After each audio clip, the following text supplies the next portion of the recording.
How's it going, everyone? I'm coming back to a series I haven't looked at for a while, which is trying to make loadouts with the same item types in them. We've already had a look at some of the different item qualities, unusual and vintage and genuine and stuff like that, and I've been taking ideas from the comment section, and one of them was to have a look at the limited items. Now, limited items are basically exactly how they sound. They're limited. They're only available for a limited amount of time, and there's no way to get them at the moment. Okay, so I've had a look here. I've typed in limited into the search bar to give you a bit of an idea of the different sorts of limited items you can have in the game. They vary from unusual to vintage, genuine, strange. You get some that are really, really expensive, like the Hua, and you get some that are quite readily available, like, you know, the Pyromancer's Hood, for example. So there's a lot of difference between the kind of the scale of different limited items there are. So I've tried to make some loadouts across the 9 classes using only limited items, and I've tried to stay away from using things like unusuals and vintages because we had a look at those in different videos before. I'm going to try to focus on just unique items. Okay, where I can, I'm trying to keep it as the unique items. I'm trying to do different things on different classes, also though showcasing some of the all class ones and some of the more expensive ones. So we'll start off as always with our friend the Scout. And as you can probably see by looking at it already, you're noticing festive items. That's because most of the limited items in the game are the festive ones. Obviously, festive items are only available during the Smithmas period, during the Christmas kind of break, and you can get those specific Christmas festive items out of those crates. And once that festive season is over, those crates become unopenable, and therefore you can't get any more of that specific festive anymore. Obviously, the next year they add some more festive items, or they add festivizers, and you can get more different things. But these specific ones are limited. So there's very, very limited scope, excuse the pun, on the weapons you can use across the classes. But we'll look at them anyway. Start off, got the festive status gun there, which is limited, but this is something different. We've got the mutated milk. Now this came from the expiration date movie, if you remember, where they had a lot of bread, and there's a lot of bread based items in this game, and those are also limited items. You cannot collect them anymore. There's only a finite number in the game, and you can get regular versions, you can also get strange versions. Down here I've gone for the festive holy mackerel. To take a look at the cosmetics though, start off with the Thirst Blood, came from the late summer 2014 crates. There was a lot of unusuals when this one came out. And down here I've got the Summer Shades. Now those could be collected doing some sort of online on the Steam thing. If you finished a certain number of things, you got the Summer Shades. It was a long time ago, but there have been Strangerfire, so I made my ones strange. But they are still limited, as you can see with the yellow text there. And then down here, the essential accessories. Some of the oldest kind of high value unique item in the game. Back then, there weren't very many items that weren't equipable on the kind of the head area. And the essential accessories were part of that kind of secret limited club where they were used on a different part, which obviously the wrists and the foot. So a lot of people wanted them. Now in the action slot there is actually only one item that is limited, and that is the Fireproof Secret Diary. This came out shortly before the PYRO update, or not the latest PYRO update because that's not even out yet, but when they did Meet the PYRO, it came out slightly before, and then after the PYRO update, when they did the Meet the PYRO video, it became the Fireproof Secret Diary, as in it had been burnt a little bit, but not totally burnt. And it's basically just a substitute for the spellbook. A lot of people had ideas that it was going to be this huge, really important item in the game, and it was going to unlock, and you're going to find out recipes for unusuals and stuff like that. It has been years now, and there has not been anything into it other than the fact that it's a bit of a fancy, slightly more expensive spellbook. So that's the only action item we can have that is actually limited. So we do get a full limited loadout on the Scout. But moving on to the Soldier, we can't. Take a look at the primary, got the festive rocket launcher and the festive buff banner, but there is no melee item that is limited for the Soldier, so we have an incomplete set of weapons for the Soldier. But when we go on to the items, sorry, I should say the cosmetics, we do have some unique ones here. We've got the skull cap, which came from the winter 2014 cosmetic cases, and then I've got the Lone Survivor, which came from the late summer 2014 cases, which gives that bit of a scar going on there for the soldier. And also the Gentleman's Service Medal. I've got medal number 7,692. Off the top of my memory, I believe there was around 10,000 of these created in the game. They were sort of given out and stuff like that, and no more were made. And this was a long time ago. I remember these being a big deal when I first started trading in around 2010, 2011. And people used to trade, they were pretty much as rare as unusual. You can get vintage ones now, there are glitched vintage ones, but these days people aren't too bothered about them. But there are a finite number of them. I'm not sure if anyone's deleted them or how many remain in backpacks that nobody uses anymore, but there's only a certain amount in the game. And then we go, we've got the Fireproof Secret Diary again down there. Move on to the Pyro, and we've got a complete festive loadout, as there's no other options available for the weapons. Limited, festive, and then we've got the extinguisher down there as well. We've got some interesting cosmetics for the Pyro, starting off with the Mishap Mercenary. This is from the late summer 2014 cases, and it kind of changes the way the Pyro looks, and that is actually equipable with a lot of the different hoods. So if you wanted to use that with the Pyromancer's hood, you could. I decided against using the hood on this loadout. I've instead gone for the Charred Chainmail, which gives you kind of those boots and those arm protectors like you're some sort of medieval Pyro. Needs some protection. And that goes along well with the Torture's Tabard, which came from the winter 2014s as well. And that just changes the way the Pyro looks, and it's kind of like, again, a bit of a medieval look. So it's a bit of a medieval Pyro, except for the top there. We could actually change that and go for the Pyromancer's hood, and maybe that makes him a little bit look more medieval. That's probably a better loadout actually. Pyromancer's hood is also a limited item as well, so that's a pretty decent loadout. I think that's quite themed. Maybe it's some sort of set, and maybe that was intended to be that way, and I'm just being extremely dense. But yeah, it looks pretty good. And then Fireproof Secret Diary. It's themed, right? It's themed because, you know, fire, pyro. You know what I mean. Moving on to the Demoman, and again we have all festive items. We've got the grenade launcher. I've chosen to go for the Charging Targe just for something a little bit different, and then we got the Eyelander as well. Moving on to the cosmetics, there weren't very many that I had, that I owned, that were limited for the Demoman only. So I've gone for some of the all-class ones. Starting off with my Max's Severed Head. This came out with a Sam and Max game many years ago, and it was very limited again, because not many people bought the game. So when the people who did buy the game got the promotion in TF2, they managed to get the Max's Severed Head along with a few other items like the Big Kill and the Lugamov. And that's created the Max's Head to be quite expensive over the years and used as currency and stuff like that. As you can see, mine's specialised kill streak, so I used a glitched fabricator onto it. And then down here we got the Towering Pillar of Summer Shades. Now this was part of the 2014 Summer Adventure, and you could complete certain tasks on Steam, and there were different rewards, and one of the rewards was Towering Pillar of Summer Shades. So that's what you get, and again, obviously because of that, you can't get them anymore. They are limited, and it is 4 pairs of sunglasses, which you can't see very well. I can right click there and we can do that. You can kind of see there's a lot of glasses. There's a lot of clipping going on here.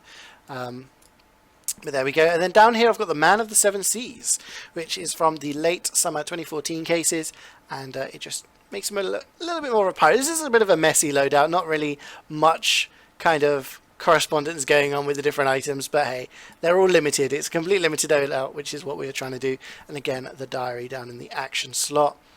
Moving on to the heavy now, and we got some different items. We've got the festive minigun, and we've got the festive sandwich, but down here we've got the bread bite, again something from the expiration date movie, which is those bread hands. They're basically reskins of the gloves of running urgently, so they make you move faster, except you have to take a mini crits while you have them out. But again, it's something not festive. It's bread. It's bread.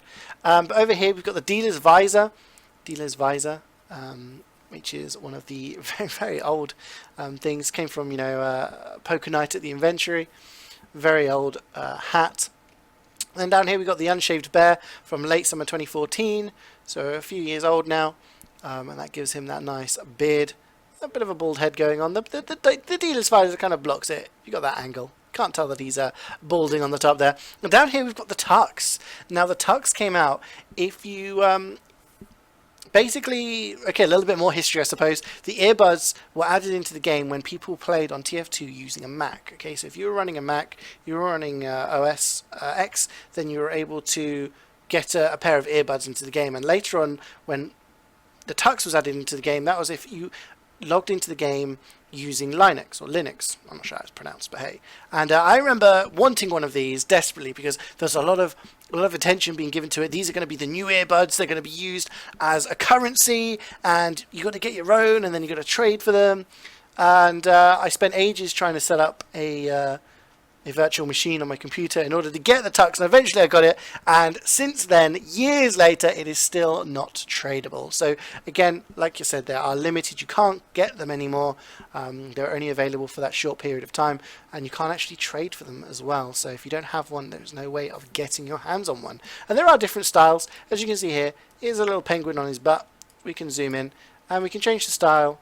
We've got Pyro style, which makes the penguin look like a pyro, and you can also have DEMOMAN style, which as you would expect makes him look like a DEMOMAN. Well, he's got an eye patch, that's as far as it goes.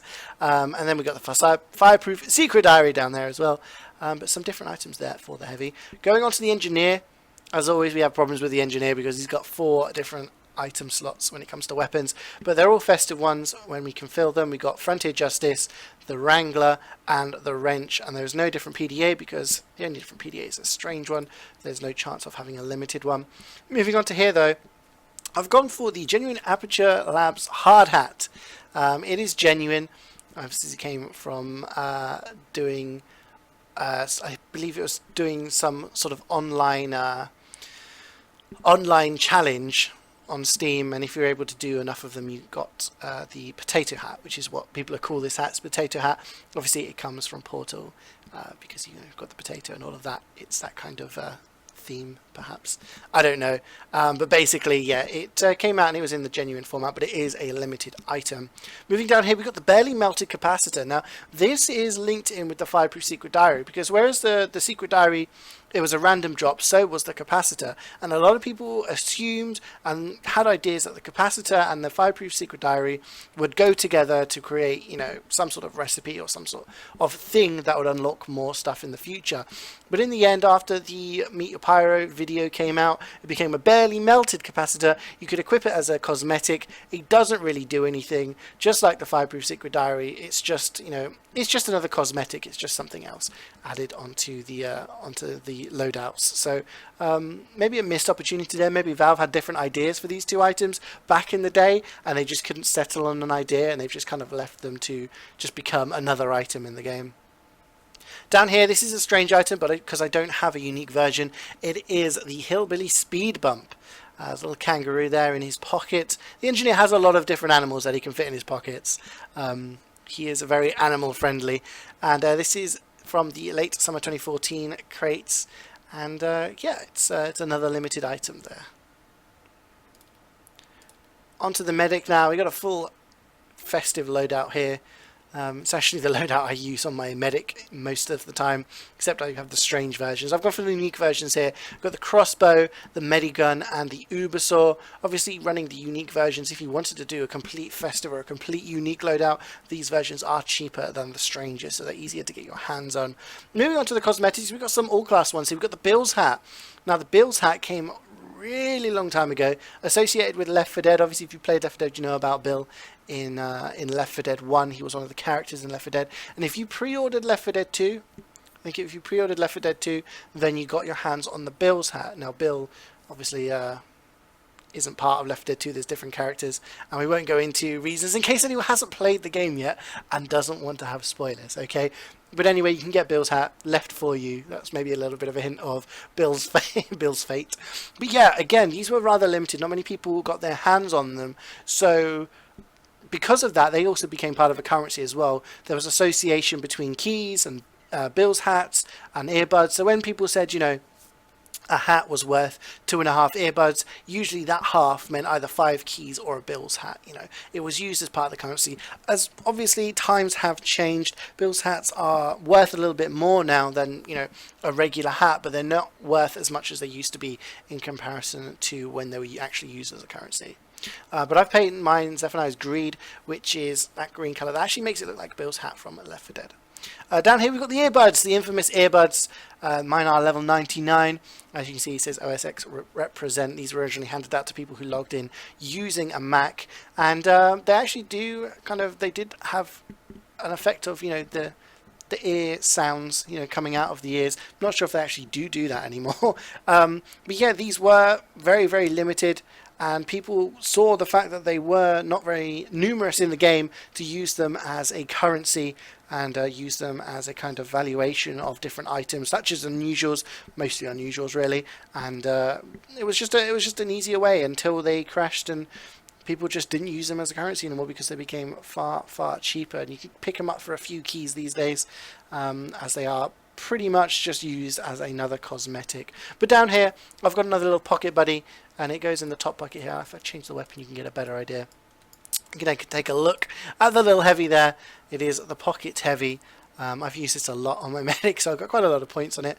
And you can get unique versions as well. It is from the late summer 2014 crate. And I've just happened to have the strange version because I like to use it. But there you go, it goes nicely into your medic's pocket there. And of course, the Fireproof Secret Diary.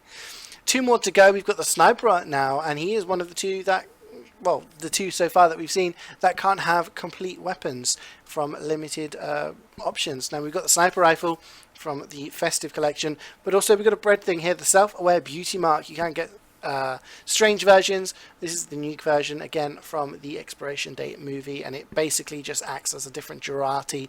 Instead of covering them with P, you throw it at them and the bread attaches to them and they take mini crits. Pretty simple, pretty simple. I mean, if you throw mutant bread at someone's head, I think they're going to take damage from it. But then we got the cookie here, just because there's no other item that you can have in here. There is no melee item limited for the sniper rifle that I have my hands on, or that I'm aware that is available in the game. So moving on to the cosmetics, got the professionals Ushanka. It's quite a different number of Ushankas in this game. There just used to be one, which was the heavies, and now the medic has one, now the sniper has one. This one came from the winter 2014 cosmetic collection. Down here, it's a genuine item, but it is limited. It is the companion cube pin. You can get a number of different pins. You can get vintage ones of these as well, vintage glitched vintages of this. And down here we've got the Cheetah's Lament. Can't really see it very well. You can kind of see it off the top there. If I was to remove his hat, you can see it much better. Now the Cheetah's Lament, as you can read the description, it says, though some would stop at nothing to achieve hats, you remained resolute and incorruptible in your quest for head decorations. For that you have been rewarded. Back in the day when trading first came out, or sorry, not trading, when items first started coming out, hats were seen as the most valuable thing in the game. There were not very many. The only way to get them was to get them in a random item drop, because there was no crafting, there was no trading in TF2 at that time. Imagine that, a time in TF2 where there was no trading. Okay, the only way to get weapons was to complete the achievements and get the achievement items, or hope for random drops, and hope for random drops on the hats. And those are people who were lucky enough to get a random drop on a hat. They were seen as, extremely rich, because they were pretty much seen as burning team captains back then, because anyone who had a hat, they were in the minority, because hat drops were so extremely rare, and that was the only way to get a hat. Now some people found a way to do some sort of idling program, which basically confused the game into thinking you were playing 24/7. And obviously if your game was running all the time, there were no limits on the item drops back then, so there was a good chance of you getting a drop eventually. So people ran these idling programs to not much results. They didn't really work, but Valve picked up on this and fixed it and prevented that from happening. And for the people who didn't use that program, they were given the Cheetah's Lament. So basically it was a way of showing to those honest players who hadn't tried to cheat the system to actually get the hat, and those that did try to essentially hack and cheat the way through to try and get a hat, they didn't get a hat. So you ended up with the Cheetah's Lament becoming the most popular hat in the game, because it was pretty much 80% of the people in the game had that hat, and they didn't have any other hat to use. So it's got some good memories for that. I used to wear that hat a lot because it was my only hat for a long time. But down here again, the Fireproof Secret Diary, but a nice little bit of history there. You can have oh, that's not what I wanted to do. Double clicked at the wrong time there, guys, sorry. You click here, you can select the style. There is no hat in this hat, so you can decide whether you want your character to have a hat and stuff like that. But I do believe more of these were given out later on, but they are limited, as in you cannot get them anymore. Finally, onto the Spy. Now, the Spy has a rather interesting loadout, but we do have some interesting weapons. We've got the Big Kill here. The Big Kill. It's not a festive, whee! But it is a limited revolver. It came out as a promotion item. It's one of the few promotion items in the game that isn't genuine. Just like the Max's Severed Head, it came out with the same game pre-order. And yeah, it meant that a lot of people wanted to pick those. It's just basically just a reskin of the revolver. And you can get vintage ones which are worth a lot of keys. Down here we got the Festive Knife, just another festive. There is no Inviswatch that is limited. You take a look at the Inviswatches here, you type in limited, there are no items in that slot for the Inviswatch, so we don't have a complete weapon loadout for the Spy, but we do have a Sapper. It's a reskin of the regular Sapper, and it's called the Snack Attack. Again, bread based, comes from the Expiration Date movie. And yeah, that's something different. So we do have something that is, you know, mostly non-festive loadout for the Spy, which is great. But moving on to the hat, we've got the Hua, the hat of undeniable wealth and respect. Okay, mine is specialized kill streak because, you know, why the hell not? And you can have different styles. If you click on styles here, you can actually select. Now this is a bit of a explanation. You've got the bounty hat, you've got the treasure hat, which has got some coins in it. And finally, obviously, you've got the Hua. Now, this was part of, it doesn't actually say in the description, because I've got a custom description. But anyway, it's level 28 for a reason. There was a number of achievements on, well, again, a Steam kind of challenge thing. And if you completed enough achievements, you could claim items. Now, if you've got some of them, if you completed some, you got the bounty hat. And then if you completed more, you got the treasure hat. And if you completed 28, which was a lot, you got the Hua. Now, because of the number of achievements that you had to complete, not many people completed them. So again, it is rather rare considering, you know, how many items there are in the game. And it became kind of, it was worth around 10 earbuds, 10, 11 earbuds back in the day for when, you know, earbuds are actually a currency, and it was seen as a currency. If there was anything worth 10 earbuds or more, then you could actually trade a Hua for it and say, look, this is worth 10 earbuds. So it is a very rare hat, so that's why it's, you know, limited. You can't get them anymore. And it is an ugly, ugly hat, let's be honest. Let's take a look at it. It's a big ass octopus on the back of your head. Mine's painted lime, so it changes the different spots on the, but it doesn't look very nice. No, not many, I don't see anybody wearing this hat. But a lot of people, collectors, want it because of its rarity. Down here we've got the Puffy Provocateur, which is from the Winter 2014 collection, and then again from the same collection we've got the Pocket Mama, which is you know, when you're dominating a spy, you can say, well, I've got your mum in my pocket. But there we go, lots of pocket-based items in the limited collections. And again, we've got the Fireproof Secret Diary. But there we go, guys. Those were all 9 classes. I hope you enjoyed it. I know there's a lot of repeats with the festive items, but I tried to be as creative as I could. So I hope you enjoyed the video. I will try to continue this series with some more ideas, and I'll see you all next time.